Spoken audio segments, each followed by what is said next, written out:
मतदार हैं, और हम मतदार के लिए मैं ज्यादा विषय नहीं बोलना चाहूंगा। आप जब कॉलेज के समय होते थे और कॉलेज के समय जब जाते थे किसी को मिलने के लिए, तो आप अपने 4 दोस्तों को बताते थे।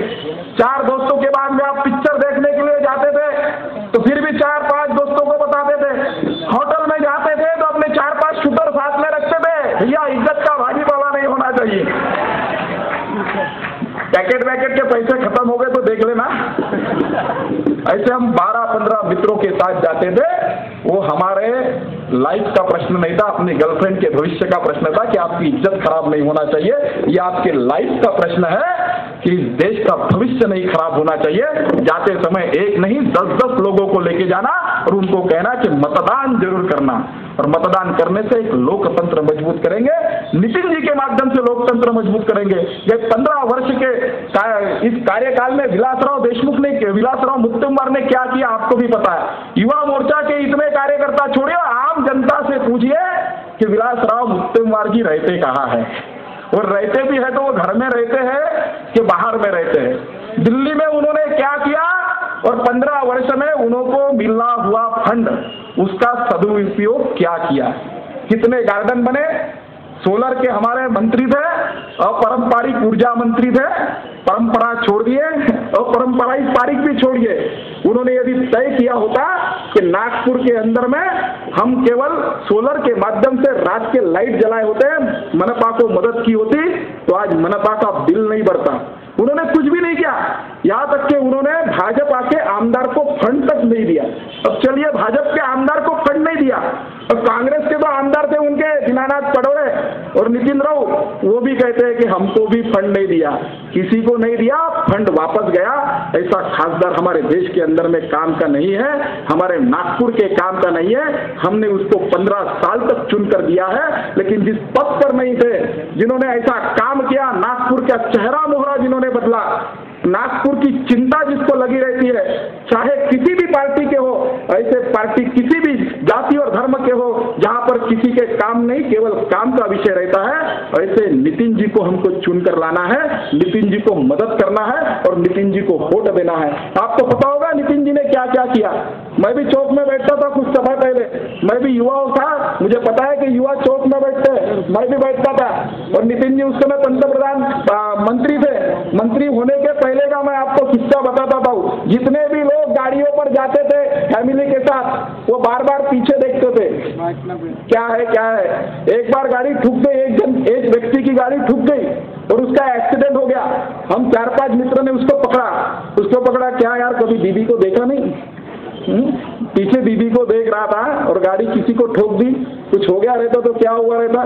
भैया बीबी को तो रोज देखता हूँ बोले, लेकिन अभी गाड़ी पर है, गड्ढे इसने है, बराबर है कि नहीं है वो देख रहा हूँ बोले। ये हमारे कांग्रेस की नीति थी। लेकिन नितिन जी मंत्री बने और नितिन जी ने एक रिकॉर्ड करके बताया, एक दिखाया कि विकास क्या होता है। जितने भी सीमेंट रोड और जितने भी उड़ान पुल इस देश के अंदर में बने हैं, वो नितिन जी के माध्यम से बने हैं। प्रधानमंत्री ग्राम सड़क योजना जो कांग्रेस की सरकार बताती है कि हम गांव को सड़क शहर के साथ जोड़ रहे हैं। गांव का किसान अब रोड के कारण अपना अनाज वहां पर सड़ने नहीं देगा, वो शहर तक के तरफ लेकर जाएगा।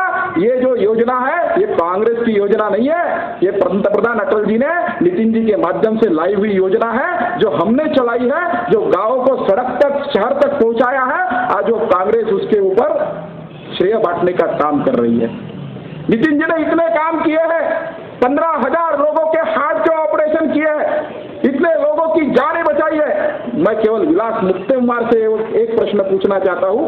आप जान बचाने की छोड़िए, आप सड़क की छोड़िए, आप ग्रामीण की छोड़िए, आप गार्डन की छोड़िए, आप एमएससीबी लाइटिंग की छोड़िए, आपके घर के सामने स्ट्रीट लाइट बंद पड़ा रहता है, 15-15 दिन तक चालू नहीं होता, तो खासदार चुपचाप घर में से निकलते हैं, गाड़ी में बैठ के 3500 नंबर से बाहर जाते हैं, रात को आते हैं। 15 दिन तक लाइट बंद रहता है, वहां भारतीय जनता पार्टी का नगर सेवक जाता है, 2 गालियां उस ऑफिसर को देता है और लाइट चालू करवाता है। निर्णय आपको करना है, उस खासदार को चुनना है कि काम करने वाली भारतीय जनता पार्टी को चुनना है। और आप चुनेंगे नहीं, हम मतदान नहीं करेंगे, और मतदान से आप पता है कि कोई दूसरा भलता चुनकर आएगा तो जुगाड़ वाली सरकार तो चलती है।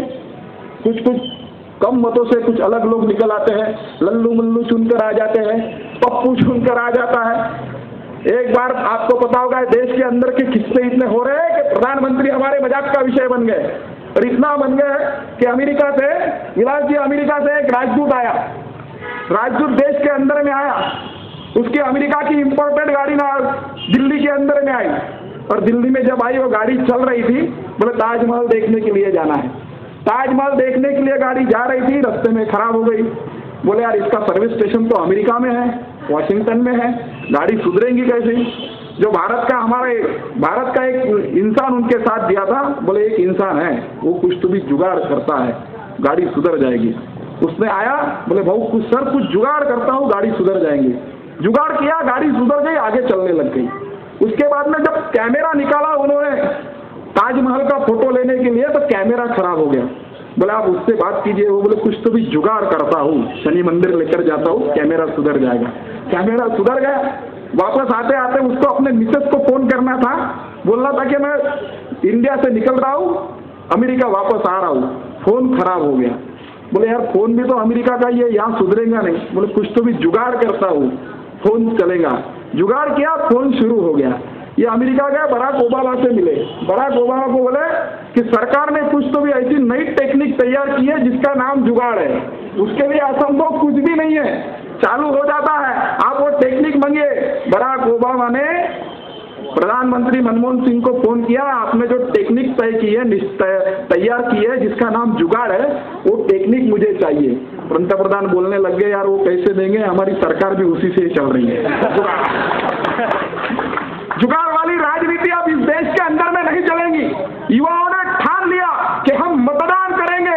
आपको यदि स्वप्न देखना है कि बाला साहब ठाकरे ने युति सरकार के समय एक स्वप्न देखा था, नितिन जी को बुलाया था कि मैंने एक स्वप्न देखा इस सरकार के अंदर में कि मुंबई का ये आदमी यदि गाड़ी से भरकर निकलेगा तो 3.5 घंटों में पूना में पहुंचेगा, और पूना की यदि फैमिली निकलेगी तो 3.5 घंटे में मुंबई में पहुंचेगी। ऐसा मेरा एक स्वप्न है। वो रोड कभी तैयार नहीं हो सकता, इसके लिए तो हमें 10-15 साल लग जाएंगे सरकार के लिए। नितिन जी ने कहा कि बाला साहब आप केवल मेरे सर पर हाथ रखिए, मैं रोड बना कर दूंगा।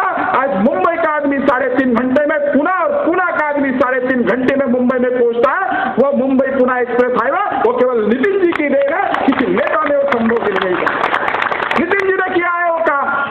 नितिन जी कुछ भी करा सकते हैं, उनके पास विजन है, करने के लिए विजन है, और बाकी नेताओं के पास बस टेलीविजन है। निश्चित आपको करना है कि हमें किसे वोट देना है, और हम युवा शक्ति हम कर सकते हैं, क्योंकि देश के अंदर में जब जब क्रांति आई तब तब युवा आगे था। छत्रपति शिवाजी महाराज ने जब रायेश्वर के किले पर शिवलिंग पर हाथ रखकर शपथ खाई थी, हिंदवी स्वराज्य की स्थापना करूंगा, आक्रमणकारियों को बाहर हटाऊंगा, उनकी भी उम्र 16 वर्ष की थी, युवा थे। सम्राट अकबर ने इस देश के अंदर में एक नया नाम दिया था, एक नया राज्य स्थापित किया था। उस समय भी सम्राट अकबर की आयु 16 वर्ष की थी। महाराणा प्रताप भी लड़े थे उसके साथ, तो उसकी भी आयु युवा के बराबर में थी। भगत सिंह जब लड़े और फांसी पर झूल गए तो वो भी युवा थे। मुझे लगता है कि चरखा चलाने से और बकरी का दूध पीने से देश अखंड नहीं होता, देश का विकास नहीं होता। बलिदान देना पड़ता है, और आज हमें बलिदान देने की जरूरत नहीं है। बहुत युवाओं ने बलिदान दिया है, बहुत युवा शक्ति ने अपना रक्त आहूत किया है। हमें त्याग करना है केवल अपने समय का, क्योंकि हम युवाओं में आदत होती है पहले तुम। हम जाते हैं मतदान केंद्र पर, भीड़ दिखती है, भीड़ से हम निकल आते हैं, भीड़ में कौन खड़ा रहेगा। हमें केवल पीवीआर की भीड़ में लगना, पिक्चर की टिकट के लिए लगने के लिए हमें समय मिलता है, हमें उसकी शर्म नहीं आती कि, लेकिन हमें मतदान के लाइन में लगने के लिए शर्म आती है। ये शर्म छोड़ना होगा, क्योंकि हमें स्वाभिमान से जीना है, और स्वाभिमान से जीने के लिए केवल हमें नितिन जी को मतदान करना है। ये स्वाभिमान केवल कोई नहीं दे सकता, केवल नितिन जी दे सकते हैं। इतना कह के अपने वाणी को विराम। जय भारत, जय श्री राम। धन्यवाद बंटी मास्टर।